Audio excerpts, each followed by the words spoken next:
இந்த மொத்த அரசியலும் பெண் உடல் மீதுதான் நடந்து கொண்டிருக்கிறது. ஒரு மதம் எதை பேசுகிறது? ஒரு பெண் என்ன உடை உடுத்த வேண்டும், உடை உடுத்தக்கூடாது என்பதை பற்றி பேசுகிறது. ஒரு பெண் எப்பொழுது வீட்டிற்கு திரும்பி வர வேண்டும் என்பதை பற்றி பேசுகிறது. யார் நல்லவள் யார் கெட்டவள் என்று பேசுகிறது.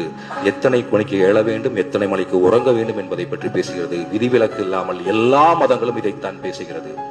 ஆக மதத்தினுடைய ஆகப்பெரிய பிரச்சனை பெண் என்ன உடை உடுத்துவது, அவள் யாரிடம் பேசலாம், அவள் யாரை திருமணம் செய்யலாம், திருமணம் செய்தவன் இறந்த பின் உடன்கட்டை ஏறலாம், இல்லை வேண்டாம் அது கொஞ்சம் ஃபார்வர்டா வந்துடும், மொட்டை அடிப்போம், இல்லை வேண்டாம் கலர் ஒயிட் சாரி மட்டும் கட்டிக்கோங்க, இல்லை வேண்டாம் நீங்க ஒரு கலர் சாரி கட்டிக்கலாம், பொட்டு வைக்க வேண்டாம், இல்லை வேண்டாம் நீங்க பொட்டும் வச்சுக்கலாம் ஆனா இன்னொரு கல்யாணம் பண்ண வேண்டாம், இல்லை நீங்க இன்னொரு கல்யாணம் கூட பண்ணுங்க ஆனா அதுக்கு முன்னாடி கொஞ்சம் யோசிச்சுக்கோ.